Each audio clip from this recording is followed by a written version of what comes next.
So the wonder of insect flight. I'm going to consider the wings of butterflies, flies, and beetles.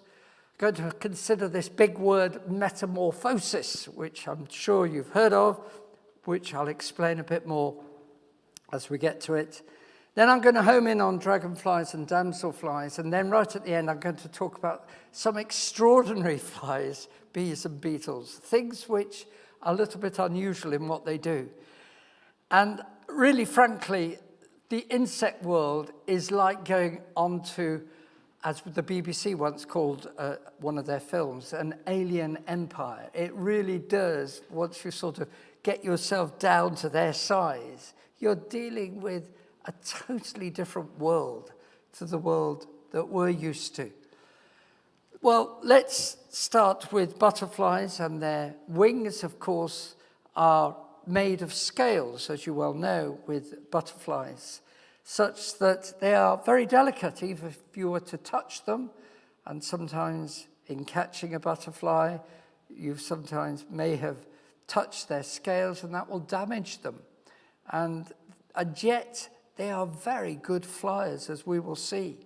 Very colourful. The swallowtail butterfly there is extraordinarily impressive and very beautiful, with sometimes false eyes to try and deceive any predator. And sometimes the colouring is linked with frightening off a predator or a would-be predator, because they are known to be poisonous, and even their caterpillars can be poisonous. Sometimes the wings are actually transparent. This is a glasswing moth. So quite extraordinary in the butterfly world. But it's butterfly flight which is really always grabs my attention. I've always been interested in flight, and the flight of insects is very, very perfected, really. And I don't think it's an example of evolution. I think it's an example of brilliant design. Let me show you a clip from that film that I mentioned, the BBC video Alien Empire, which shows a blue morph butterfly flying and clapping its wings, and it shows the scales falling off the wing. And it really is very beautiful, but it's also instructive on the aerodynamics, which I'll just discuss for a little while in butterflies. So let's play These this. ridges are precisely the same distance apart, less than 1,000th of a millimeter. They decorate each and every tiny scale on the wing of a morpho butterfly and reflect iridescent blue that shimmers and changes with the direction of the light.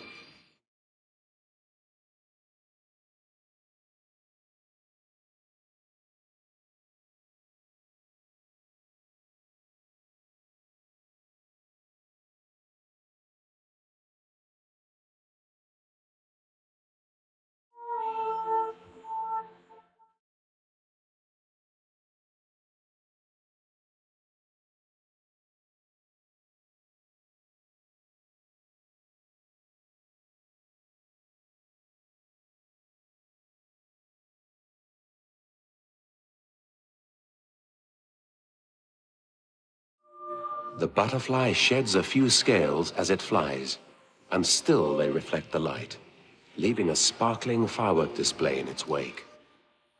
It's one of the best examples of a video showing this clap and fling principle, which has only been understood in the last 30, 40 years. And this clap and fling principle is actually using spinning air, which we would call vortices, which come in. So as the wings clap at the top, and then they are peeled away, and air rushes in to fill the vacuum, and so it sets up a vortex. And it's those vortices which are crucial in enabling the butterfly to get as much lift for those rather small wings. And a tethered peacock butterfly is shown in this picture, which is in a wind tunnel with smoke going over it to make the flow visible. The wing movement, just at this picture when it was taken, is actually at the top of the upstroke, not on the downstroke. And the upstroke is equally important as well as the downstroke, which I've just described. Because in the upstroke, it is curving its wings and causing further spinning air.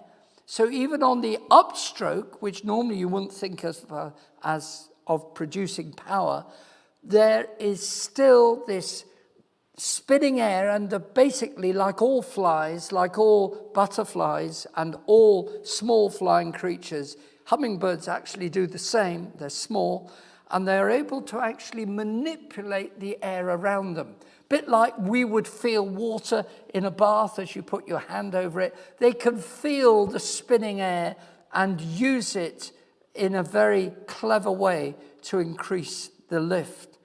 This is a diagram which is in my book, actually, which is actually again on the upstroke of a butterfly. This is from underneath. It's looking from underneath as the wings go back upwards, and it's forming this spinning air, which actually also enables the butterfly to move forward faster than it normally would if it was just using the flapping motion typical of a bird.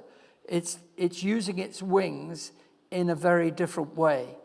So because of that motion which is going in the red line, okay, the butterfly is actually shooting forward because of this ring of spinning air which is formed due to the motion of the wings. It's a very clever motion, and it really has to be understood in 3 dimensions, and of course, two-dimensional picture can't really put over the complexity of what's going on. This is an attempt to do so, and the speed of the motion of the butterfly is actually increased on its upstroke, which is an interesting point. And if you watch a butterfly pottering around your garden, not all, everybody perhaps has a garden here, but we have a garden at home, and you can actually sometimes see the butterflies in the summer, very easily moving much further than you would expect for that small little creature. And the reason is they're manipulating the air in this way. Now, that's butterflies. Of course, when it comes to other creatures, and I'm going to say more about dragonflies later, but I just particularly wanted to show you this picture to show you the very different type of wing that you get on dragonflies. And indeed, you get this membrane even on the housefly that you swatted the other day. If you were to look carefully at the wings, they're made of a very, very thin material which is stretched veins which support those wings. So that's talking about the various wing structures. We could go on about other wings as well, but those are the 2 main types of wings. Wings either made of scales or wings made of a stretched membrane between the veins, or in this case, of a dragonfly. Let's now talk about metamorphosis, which of course I'm going to start with talking about land-based butterflies again, and moths. And of course, we all know that their beginning is with a caterpillar, which frankly is one of the most hardest things for evolution to even attempt to explain. You know that eventually they gorge themselves so much that they fill their bellies, they get larger and larger until eventually they're hanging from a hardened little home that they make, which is called a chrysalis. And of course, it's not that way up, it's the other way up. And eventually the moth or the butterfly will come out of its chrysalis. It went in as a caterpillar, and it comes out as a totally different creature. It went in feeding on leaves, and it comes out with mouth parts which no longer feed on leaves. It actually doesn't have the same type of mouth. It actually has a tube which unravels, and it feeds on the nectar of flowers. A totally different feeding system. It's a proboscis, it's called, and it is something which is just one of the massive changes between the caterpillar and the butterfly. Obviously, the big one is that it has wings, whereas the caterpillar had nothing to do with wings. The caterpillar had lots of legs, but yes, the butterfly has legs, but it's primarily moving in a totally different way with very different legs. And of course, it has a very different system for locomotion, which is primarily due to flight. So you're dealing here with two, what we call body plans. Now, if you've got two body plans, even if I was to give you all the time that you wanted, millions of years is not going to change this problem. Because what you've got to say that some sort of ancestor of this creature, which might have been something like a worm, whatever the evolutionist is going to say was the ancestor to the development of this system, actually has to change its lifestyle completely at one point. Because I need to tell you that caterpillars don't lay eggs. It's the second body plan, which is the butterfly or the moth, which lays eggs, which become the first body plan. So how are you going to propagate the in-between creature, which hasn't quite got all the system together yet, says, hold on, guys, I still need to evolve a bit more because I've got to actually get into this way of changing my propagation, whereas worms, well, they can propagate actually by just cutting them in half, and you've got two worms. But, okay, the evolutionist is saying that it's a worm, but it's obviously some creature ancestral in their minds, and frankly in their imaginations, which they are saying was busy propagating itself, but now suddenly has to change the way it propagates such that it says, I'm no longer going to lay eggs or whatever means they were propagating before. I'm going to form a second creature, which is totally different to the first creature, which we're going to depend on to lay eggs for the first creature. Are you getting my reasoning? So even if you'd got all the millions of years you were proposing for mutational changes, you actually haven't got, in the in-between stages, the ability to propagate. You've lost it because you've got to rely on a huge number of mutations, supposedly, and I don't accept the theory, of course, but you've got to rely on all these mutations in order to develop this new system, which is totally different to the ancestral system. And I've read up on this, and I've searched for what the evolutionist is proposing for the origin of metamorphosis. Now, the closest you get is a discussion of the existing genetic makeup and saying that this is where the second body plan is and this is where the first body plan is. Well, that's fair enough. That does need sorting out. But there is no, as far as I know, there is no paper written saying that we have found what we think is the genetic ancestral system which led to the bifurcation, the splitting up of one body into two body plans. That's what I'm after, and I've never seen a paper even written on it. Now, if somebody can find it, I'm very happy to read it. But I've been at pains to try and investigate what is the evolutionist proposing for the origin of metamorphosis. And I don't even see them addressing it. That's what concerns me. And yet, it's one of the most obvious things in the insect world. It's not just butterflies. A whole host of creatures are using metamorphosis.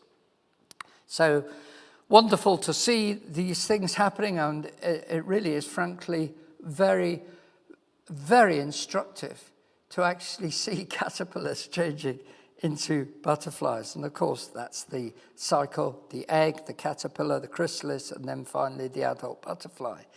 And by the way, when you look at the fossil record, do you see any evidence of change? No. This is a metal mark butterfly.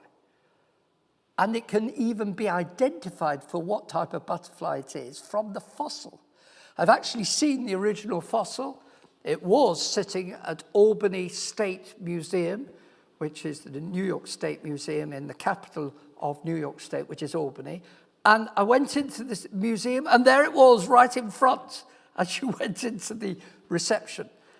And it's a very impressive fossil. And to actually see it and see the exquisite preservation of the wings, and even being able to identify it as a metal-marked butterfly, shows you two things. Number one, it was catastrophic burial. And number two, because there's no way you could have fossilized that slowly. Do you see butterflies fossilizing gradually in your garden? No, of course you never do. They just disintegrate. They become hard, and they just, basically the body just goes to dust. But the second thing, of course, that it shows is that butterflies have always been butterflies. There's never been any real change. Even if you were to say that this is 50 million years old, which is what the evolutionists will say, the date of these types of rocks, they're tertiary rock. Well, just carrying on about the wonders of flight in the insect world and the aerodynamics, which is what I'm just concentrating on. That fly that I told you swatted just recently is very difficult to swat. Why is it so difficult to swat? It's because they change their direction so fast. And as is said here by Michael Dickinson, who's an expert on insects and particularly insect flight, he says, flies can maneuver like fighter jets. They can fly like an ace at birth. It's like putting a newborn baby in the cockpit of a fighter aircraft and it knowing what to do. And it's incredible. It's not very nice looking at the life cycle of flies because, frankly, you have to admit that they start off as eggs, yes, but then they become maggots, basically. And those maggots which you see crawling around sometimes, which you don't want in your house, obviously, they eventually become these flies. But actually, the flies, the way they fly is incredibly sophisticated with movement of the wings and the ability to turn. We love looking at hummingbirds because we like hummingbirds. We don't really like lots of flies because they spread disease. But actually, the aerodynamics of both are equally incredible. And what's going on in the insect world is really a miniaturized version of what happens with hummingbirds, which we all love looking at, and I sometimes speak on those. Well, let's move on now to dragonflies and damselflies.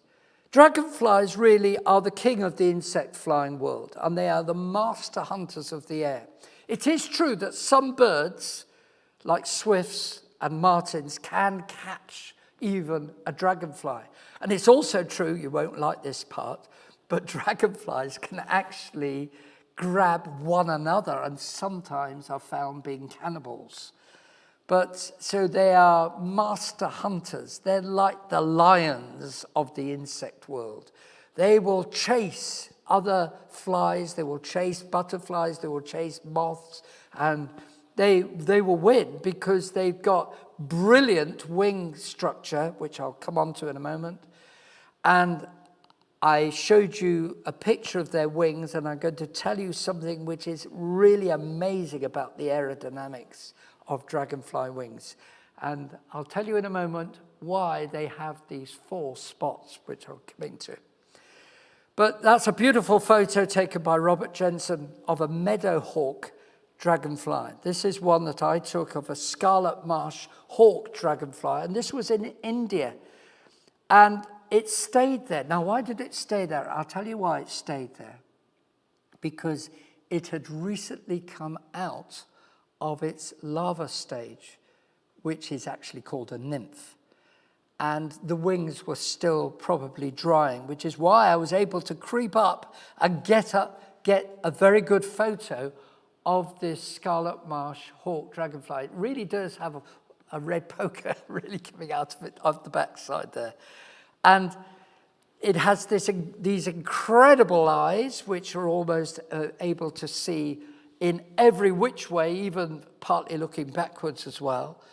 And they have these wings with these 4 spots on, because they've got 4 wings. This is just one side, of course. And I'm just going to talk to you about this part, which is called the pterostigma. The pterostigma is actually vital because it's like a tiny little weight.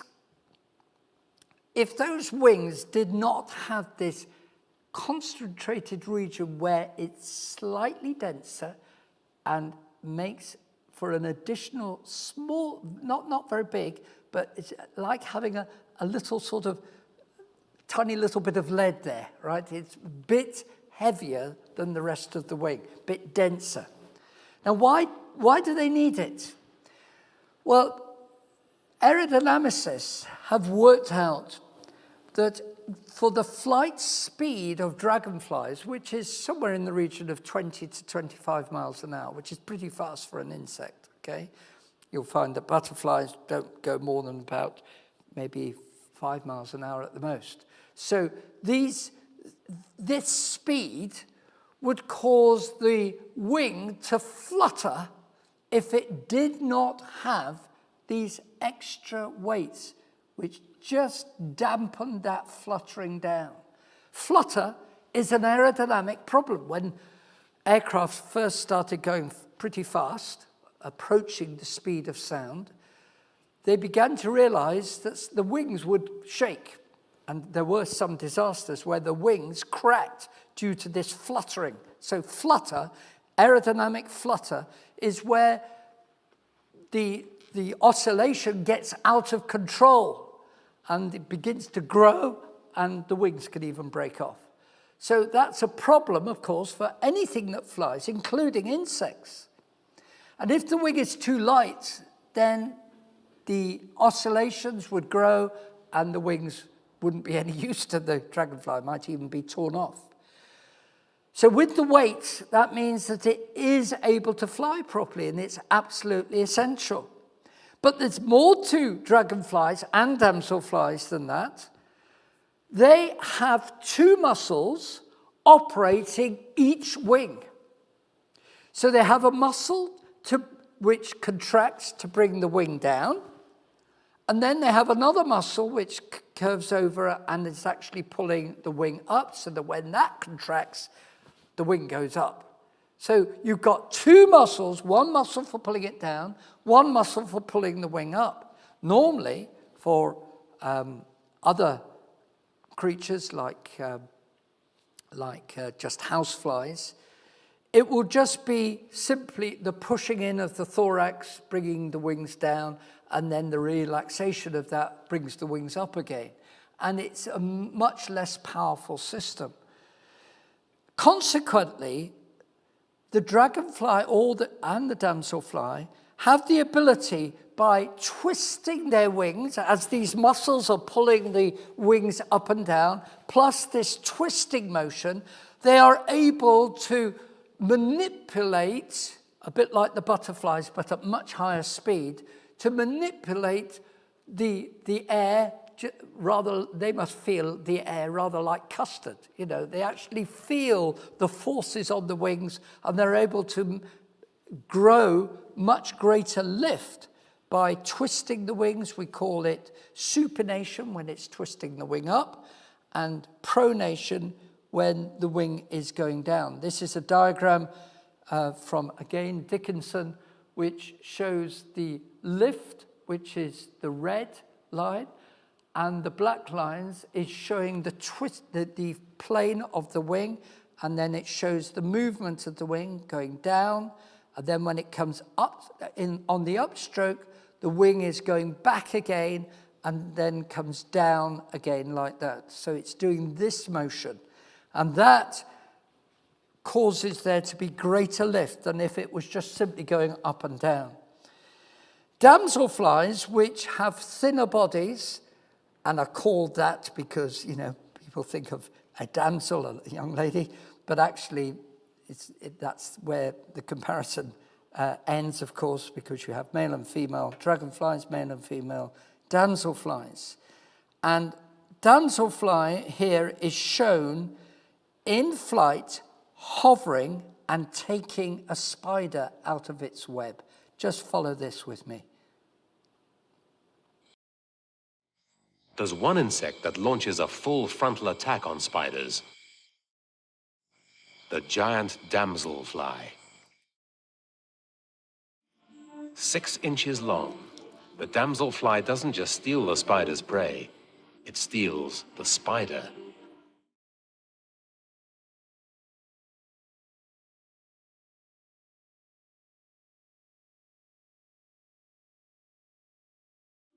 It can hover, stalking the spider from the air, then snatching it from its web. Please notice the wings are moving. A deadly air raid, performed like an aerial ballet. The wings are together there, but sometimes the wings are operating independently, like a helicopter. They're together there.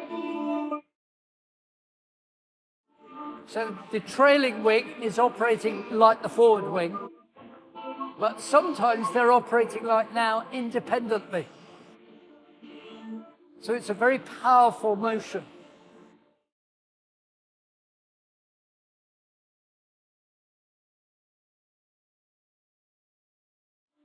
Well, do you want to see the gory bit where it gets it? Oh, you're all nodding, so I have to keep playing it.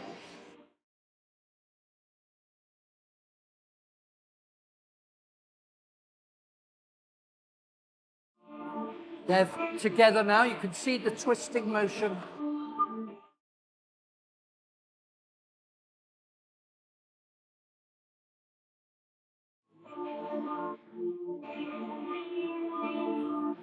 Together.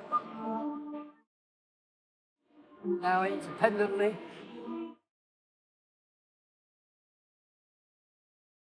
And then it grabs the spider from its own web. That's really quite incredible.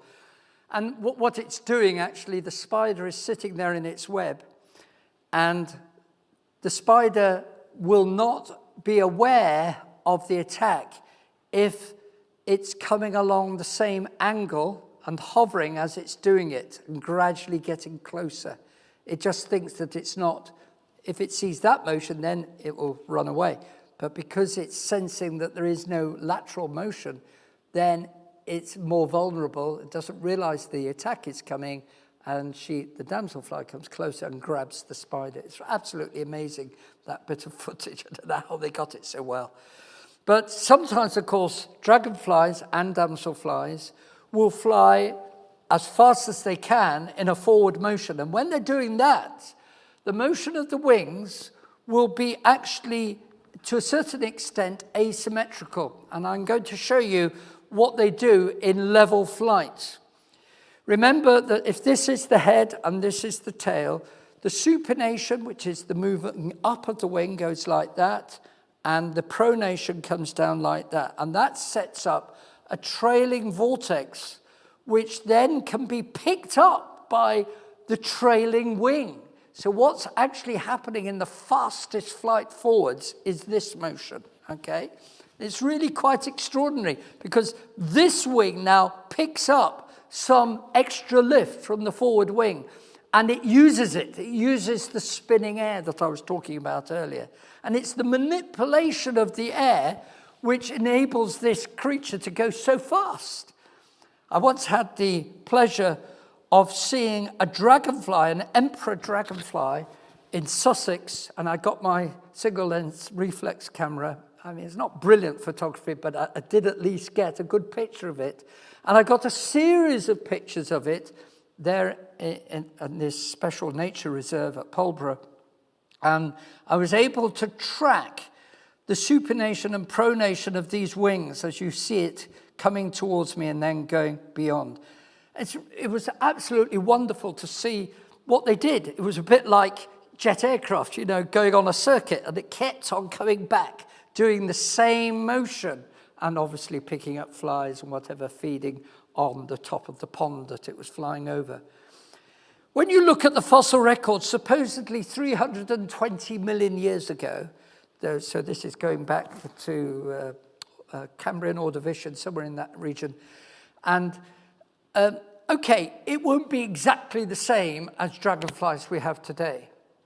And I will admit that the actual type may have been very different, but the fact that it was essentially a dragonfly kind cannot be denied.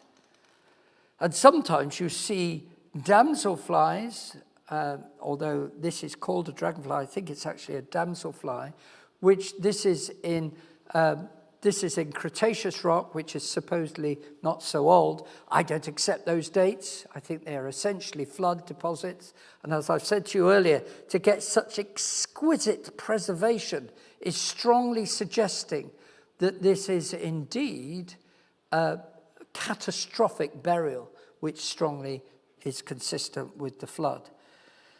Well, I want to now talk, as I said to you, I talk about dragonflies in more detail with their metamorphosis on their own, because now I'm going to talk about the metamorphosis of these two creatures, dragonflies and damselflies, not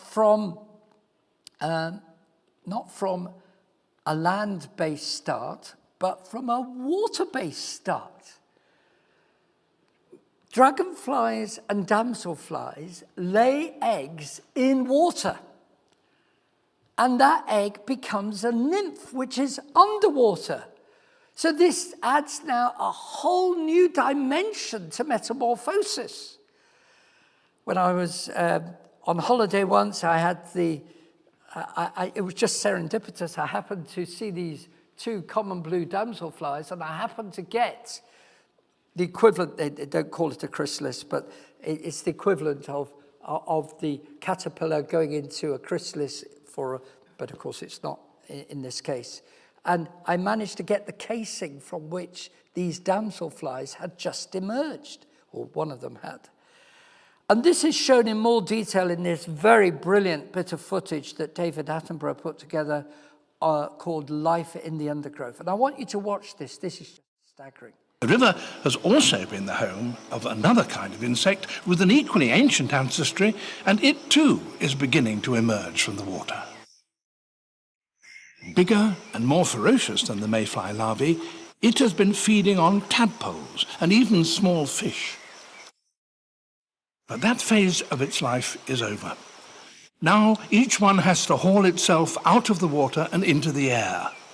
On the top of its thorax, it carries a bulging backpack.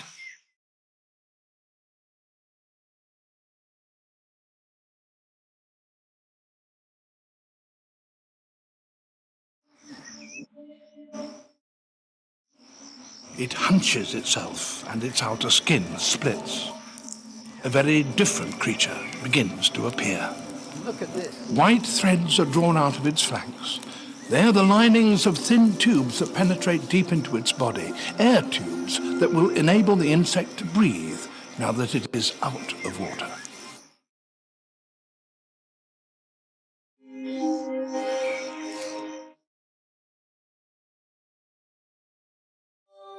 It's been breathing using gills. Now it's breathing using... It gulps air, tubes. inflating its body, forcing fluid into the bundle on its back. Its wings begin to unfurl.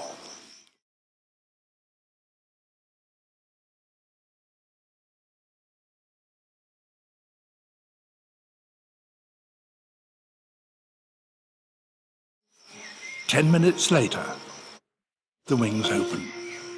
They'll never close again. Now I'm going to keep playing it because there's another interesting Next, bit. the huge muscles within its thorax must be exercised to prepare them for action.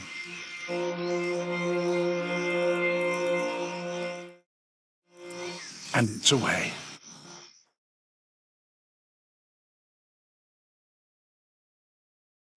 He then goes to show us some fossils. Dragonflies, like mayflies, belong to the most ancient group of insects that flew over the land. And here in the museum in Harvard, there are fossils of them that are 150 million years old. They're almost identical Did you hear that? with species that are still flying today. However, they're by no means the oldest.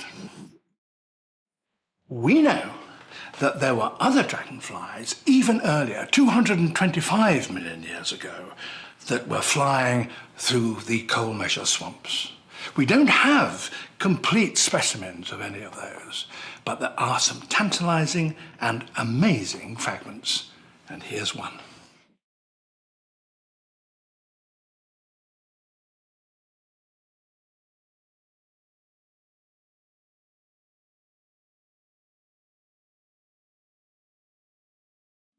This marvelously preserved wing has very much the same pattern of veins supporting panels of membrane as living species. The thing that makes it different is its size.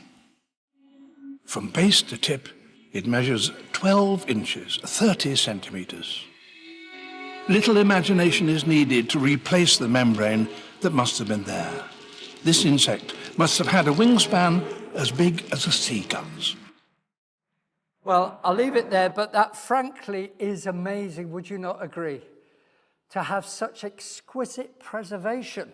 Again, there is a thread running through the fossils part of my talk, which is indicating catastrophe because of the exquisite nature of the fossils, which we know that dragonflies just disintegrate, like I said, with butterflies when they die.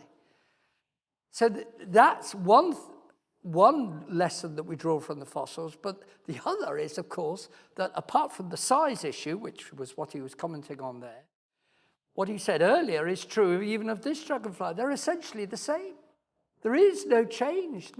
There may be change in size, and that could be answered. We don't know all the answers here, and we're not suggesting we do.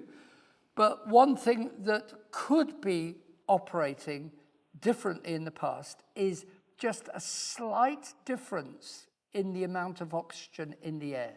Not a huge amount, but just a little bit more, which would mean that it would be easier to diffuse it into the thorax through those amazing holes that were shown where the white thread was being pulled out, which are the spiracles.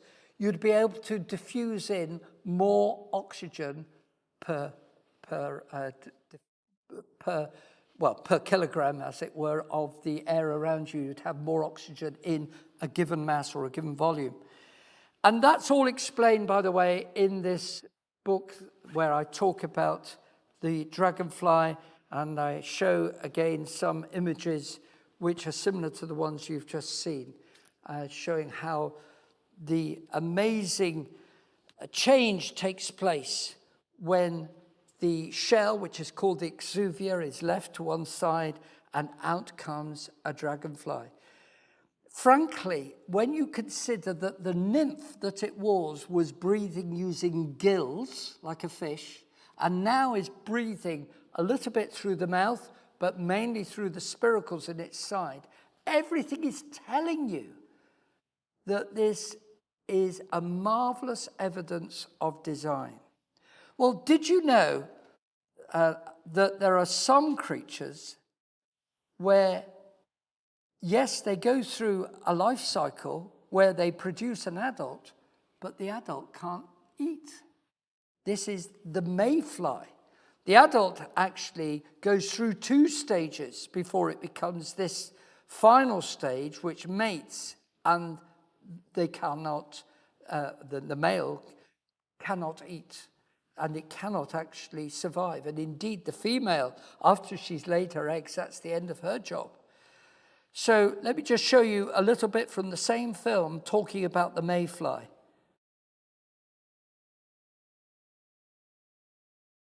A summer evening on the Corus River in Central Europe. Its to turn the waters are volume up. mirror smooth.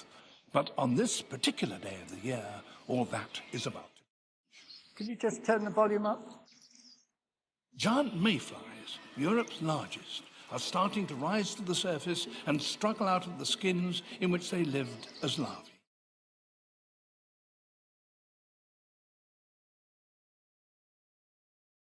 At first they come in 1s and 2s.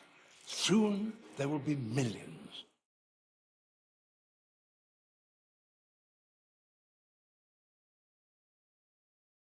For 2 years they've lived underwater. Now they must fly to find a mate. This should be the climax of their lives.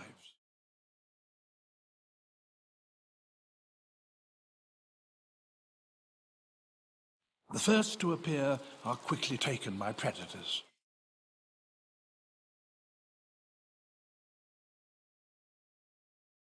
But soon the swarms are so huge that neither fish nor birds can make any impact on them. The first mayflies to emerge in this mass hatching on this river in Hungary are all males.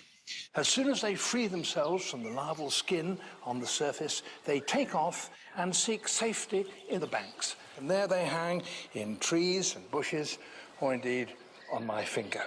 And the reason they have to rest like this is because they still have to make one final molt. So this is 2 molts. They go Their through an wings that were intermediate transparent stage. now have a handsome blue tinge, and the elegant filaments at the end of their abdomens are even longer than before.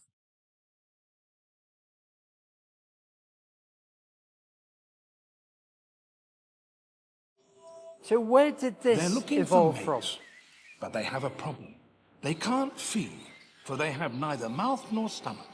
They have to fuel their flight entirely from the reserves of fat that they built up when they were larvae feeding in the river. But that fat will only last them for about half an hour. So the race to mate now becomes a frantic one. The females begin to rise to the surface, and the males fly up and down the river searching for them.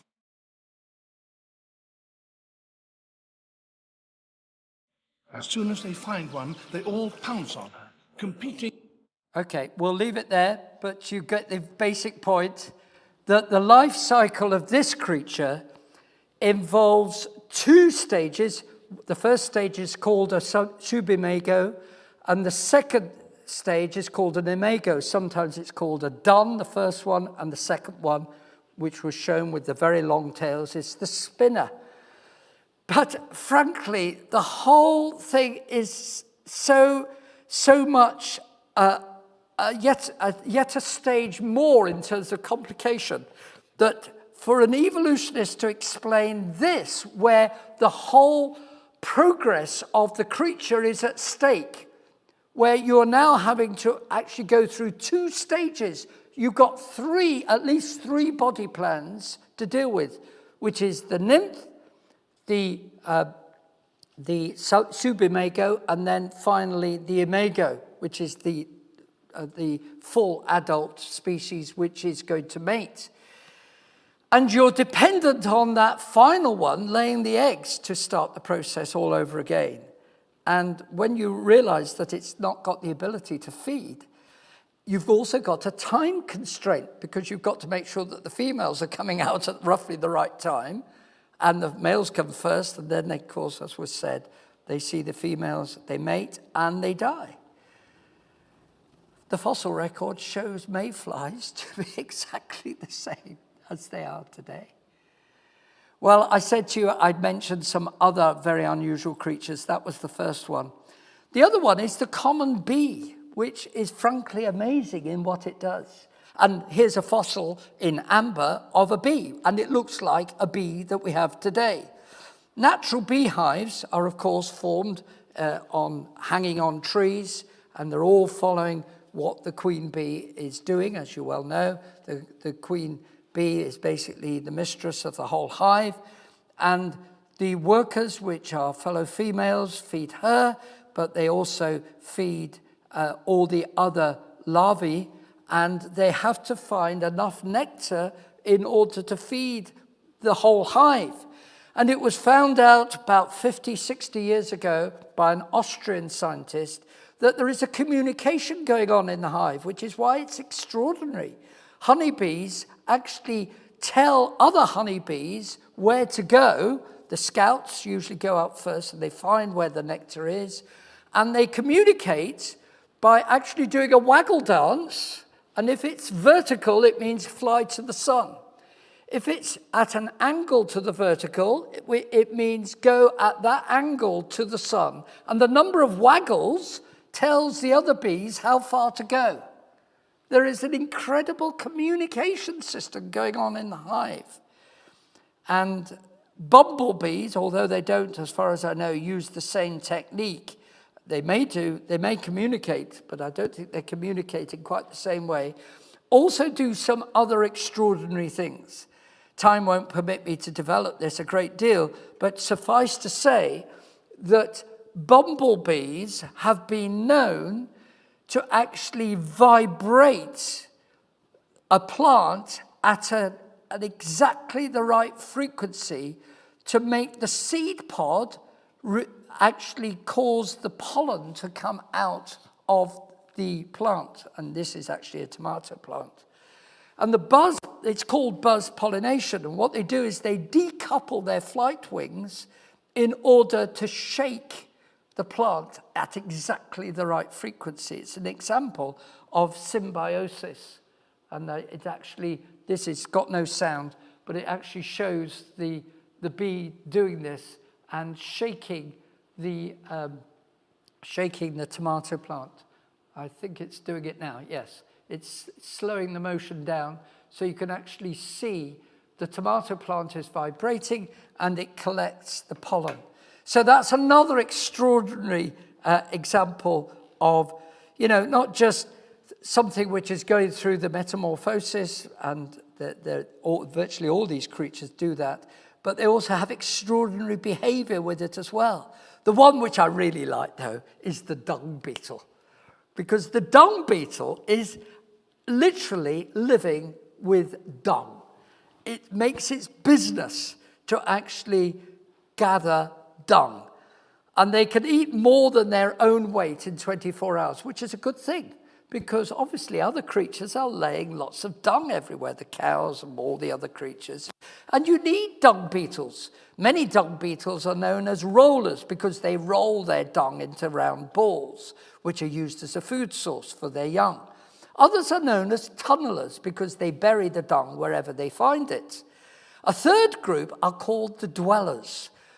They neither roll nor burrow, they simply live in the manure. It's just incredible, isn't it? But this is going on all around us. We need dung beetles.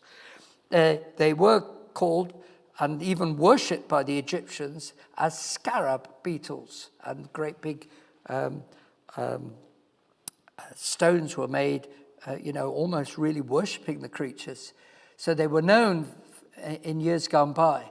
And in some parts of the world, you are warned not to drive without care, lest you drive over dung beetles. And this was in South Africa. Now, they also have a very interesting life cycle which involves metamorphosis. Most beetles have that. But let me tell you something extraordinary about dung beetles.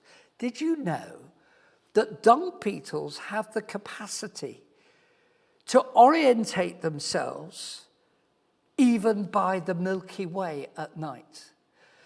Because particularly the rollers, right? And sometimes there are big fights over the dung. They will roll them in a particular direction, and it will always be in that direction. Well, in order to make sure that they're always following the right direction, they need a marker in the sky. And it's been found that they'll even use the Milky Way in order to achieve that straight line at night, because they're often doing this at night. And of course, dung beetles, in case you think they're only ground dwellers, they do fly, as this little clip shows you. So you can actually see this creature will begin to, it's not a very brilliant flyer, but it is, and it can, it didn't quite make it there. But, give it a little bit of time. It's a little bit of a heavyweight, but it will actually fly. And the reason they will fly is they will go to a new territory before they mate, where they can find some dung for themselves and, start a home in a new area without having too many other dung beetles to compete with. If you want to know more, it's in that DVD which is on the book table there. And there are other books here which I can recommend to you. let me close off by saying this, that in the Bible it says, all your works shall praise thee, O Lord, and thy saints shall bless thee. My contention is that as Solomon didn't actually specifically talk about dragonflies or damselflies, neither did he talk about dung beetles, but he did talk about lots of creatures and saying how much he learned about what God had done in making them all. And you find that in the book of Proverbs. In the book of Romans, it says, the invisible things of him are clearly seen, being understood by the things that are made, even his eternal power and Godhead, so that they are without excuse. So what this shows to us is that actually, as I've been showing to you, particularly with the caterpillar and butterfly, there is something much that we can learn from them. Because it really is a picture of what it is to be a Christian. In John chapter 3, verse 7, it says, you must be born again. And in 2 Corinthians 5, verse 17, it says, if any man be in Christ, he is a new creature. Old things are passed away. Behold, all things are become new. So we need to realize that in the insect world, with all its marvelous demonstration of design, which frankly to my mind is obvious, there is also pictures of an important truth, which is that we are not born as Christians, that we need to change. And metamorphosis particularly stresses that point. We are born, as it were, spiritually as ground dwellers. We long to be different, but we can't be unless something changes. And when we become Christians and believe in the Lord Jesus Christ, he gives us a new life within. We become new people when we know the Lord Jesus Christ. But it's not without pain to God himself, because he had to send his own son, and the Lord Jesus Christ, God himself, took our sins upon himself and died in order that we can have new life. In fact, we're reminded of that with the mayfly.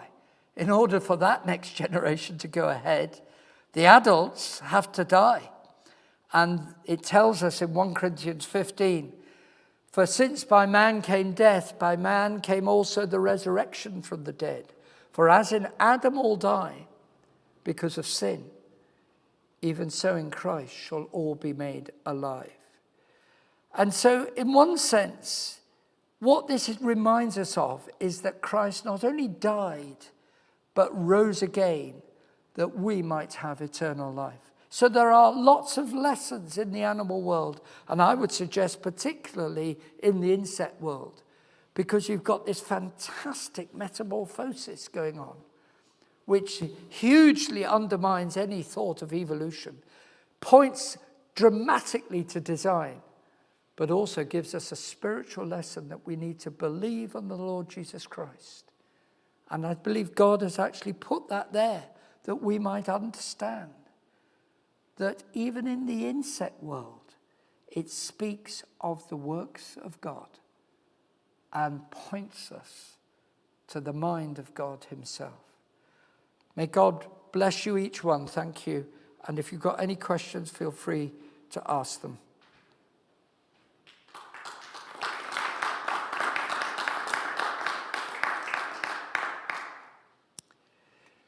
Questions? Yes, Phil. When we look at flying things that we build, they often have fixed wings, propellers and things like that. How much more efficient are living things at flying than the kind of flying machines we create? Hugely more efficient because of this principle that I mentioned of manipulating vortices, which we are beginning to learn from For instance, drones have been made which have the ability to twist the wings. Stuart Burgess has actually had one in his group study making drones based on dragonflies and damselflies. The real problem is the power source, because you have to take your own power source with you unless you're going to remotely control it, but even then you've still got to get the power in some way to the wings, so you still have this problem of power. And so you're heavily limited as to how long you can keep going. A bit like those mayflies, you know, you've only got a certain battery life. That's where the biggest problem is. But of course, in nature, what's happening is that most of these, butterflies have this proboscis, which actually sucks up the nectar. There is the hawk moth, which actually has a proboscis as well. They need to constantly supply themselves with high energy liquid, the nectar, the sugar basically, which is the way they do it. And the dragonflies must be constantly feeding in order to give them all this energy. And so, yes, we are very, very far behind in terms of man-made machines. Our wings are not as efficient as they should be. We do have variable wings. The F-111 was the first one to have a swing wing, which could actually go back for fast flight, go out for slow flight. But that's very crude compared with what even the birds are doing, which I've not been talking about tonight. So much more efficient in the insect world, highly efficient even in the bird world. And hummingbirds are probably the best demonstration in the bird world of very efficient use of the power stroke, not only in their case on the downstroke, but again, they twist their wings and they actually do it differently to dragonflies. They are twisting their wings, but they're bringing that wing down on a twisted wing. So they're doing this motion where they're beating it down. It's a very different motion. It's a figure of 8 motion on a hummingbird. It is a very efficient use of their wings. I could go on. So yes, the answer to your question is, it is indeed much more efficient, yes. You talked earlier on about evolutionists not being able to find evolutionists bringing any kind of reason, evidence for metamorphosis. What kind of things have they said? Well, as I tried to tell you at the time, I tried to hunt. Maybe Mark has done this because he's a biologist, but I tried to hunt under various key terms. Obviously, metamorphosis was the leading term. But I just kept on pulling up, genetic papers describing what they considered in the genome of butterflies was the bit dealing with butterflies and the bit dealing with the first body plan. And they refer to things like Hox genes, which are particularly dealing with the shape of a creature. But it still didn't answer the question, which is, how did this 2-body plan system emerge from a single body plan, whatever it was, worm-like creature beforehand? That is the point that I was trying to address. And I've never seen a paper even addressing that point. I'm happy to let an evolutionist put their position. And they'll probably say, well, you know, we haven't moved on enough. Eventually we'll find it, you know, which is the usual hand-waving argument. The other thing I'd like to ask is, you talked about fossils being so many millions of years old. In their terms. That's what I was going to ask you. Is that correct, or is that... Well, I was implying all the way through that I didn't accept that it was the flood, that it was catastrophic, that it would actually be, in actuality, a few thousand years. And everything is indicating, when you actually look at the fossil, the exquisite nature is telling you, A, it's catastrophic, and B, it doesn't tell you how long ago that catastrophe took place, but it is telling you that there is no change, which is a bit of a pointer, is it not? That actually it's nothing to do with evolution. In terms of the how old, which I grant you the fossil is not saying in any way how old it is, we have to then look at the way people say that there are clocks in the rocks, which is to do with the radioactivity of uranium changing to lead, potassium going to argon, and sometimes, the one which is very helpful to us, you sometimes find bits of wood which has become carbonized and has got carbon-14 in it, right? If you've got a fossil which is close to some wood which is fossilized, then that's very interesting because the carbon-14 decays extremely quickly. And there is a maximum possible age for anything with carbon-14. It has to be nowhere near millions of years. It's actually the maximum possible age you could even consider would be something like 30 or 40,000 years. Now, so what we found is that with these fossils, it would be very difficult to actually say, oh, I know how old it is just from the fossil. But you could at least counter the claims of others saying, oh, this is Cretaceous, this therefore must be 150 million years old. We can counter that by saying, well, on what basis? Well, they will say, well, there's a bit of volcanic intrusion here. We've got some potassium-40, which is radioactive, which has changed to argon. But of course, the problem is that they don't know, A, how much potassium-40 was there to begin with, and B, they don't know how much argon-40, which is a gas, was in the rock to begin with, which may have actually come in from other places because you've got porous rock. And third point, of course, you don't know whether the radioactive decay may have been faster in the past. I grant them that it's probable that that last one hasn't altered. The real trouble is they don't know how much potassium-40 was there to begin with.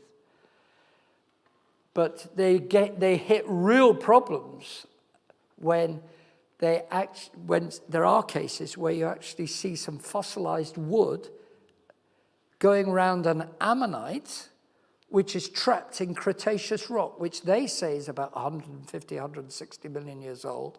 But then you look at the fossilized wood, which has got carbon-14 in it, and it dates using their assumptions to something like 30,000 years old. Well, they can't both be right. And actually, if you take different assumptions about how much carbon-40 was in the atmosphere in what we think was the pre-flood world, we think there was a lot less than what we have now, which is formed by cosmic rays hitting neutrons in the upper atmosphere, forming carbon-14, hitting nitrogen and forming carbon-14. That's how it's formed. Well, probably there was less in the past, and immediately you say that the amount that you started with was less. That 30,000 drops down to biblical timescales, maybe 4,000, 5,000 years old. Sorry, it's a big, long explanation, but yeah, thank you. Yes, thanks ever Paul. so much for a fascinating talk. My question is, because it was great also looking at Attenborough, you brought him in, looking at his fossilized dragonflies. I can remember years ago trying to find any so-called intermediary examples in the fossil record of any insects whatsoever. I came to a halt. I couldn't find anything. Are there any examples which evolutionists would say in the insect world, well, that's an intermediary example? Well, tell me if you find them, because I've also struggled to find them. And I've written, I'm not an expert in the sense that I'm a biologist or a paleontologist, but as an amateur, I wrote quite a lot of bits on fossils in there. And my conclusion was, like you, that you just could not find these supposed transitions. They've worked very hard, of course, on humans. And so most of their work has been trying to suggest that these bones belong to some intermediary. The famous one, of course, is Lucy. But actually, Lucy was just an extinct ape. It's obvious from the curling of the fingers, the length of the arms. And I've seen, not the original fossil, but I've seen a complete reconstruction which they had in Ethiopia when I was there. I think the original has gone to America. But it was obvious to me, it was just ape. You know, it was, yeah, it may not have been exactly like all the apes we have today, because we're not saying that there's not been any change in the apes, but you can always see whether it's an ape or a human, right? And one of the big things which always tells you, by the way, is the ear bones, if they've got the skull. You can easily tell whether the bones are slanted against the eye sockets, because they were built, it's a complicated bit, but there's a semicircular canals, 3 of them, in the ear, inner ear structure. And for us, the vertical one, which goes like this, right, that is parallel with our eye socket here, right? But for an ape, it's like that. And so you can immediately tell from the skull whether it's from an ape or from a human being. And if you line up, you know, I know you were talking about insects, but what I'm saying is when you look at what they've done about humans and apes, frankly, when you look at the skulls properly and you look at the bones properly, they all group either in the ape kind, simian kind, or else they group in the human kind. So Neanderthals were basically humans, right? Human. And those whom they call Homo erectus are really just from, some of them might be post-flood. Neanderthals, I'm sure, are post-flood. Not sure about Homo erectus and those, but they're essentially all Homo sapiens. That's really what's happening. Right, so now you apply the same logic to insect. Well, there's not been enough work done, basically. They hadn't even tried to find, in my view, the ancestral kinds, particularly to metamorphosing butterflies. There's just nothing there. So I'm not surprised that you couldn't find anything. But if you do, I'm interested. Have you come across anything, Mark? No. Any examples? Insect evolution is a big black box. It just happened, as they say. Of course. It happened, we got them. Yeah. You even look at just flight, just the basic wings, where do they come from? Yeah. They have no really good theories. They Yeah. They have a few ideas, but it's laughable. Yeah, it is. So they will say that, you know, wing structures dealing with birds emerged from some sort of reptilian scale. But frankly, it's just a story. There is no actual evidence, even though I grant them that there are some creatures which certainly are birds, or at least they're feathers, but they don't show you any in-between system where you've just got bits of scale, stringy bits of scale, which are changing into feathers which have this hook and ridge structure in the flight feathers. And they never show you how that's actually happened. Anyway, that's another story. Any other questions, or we'll close?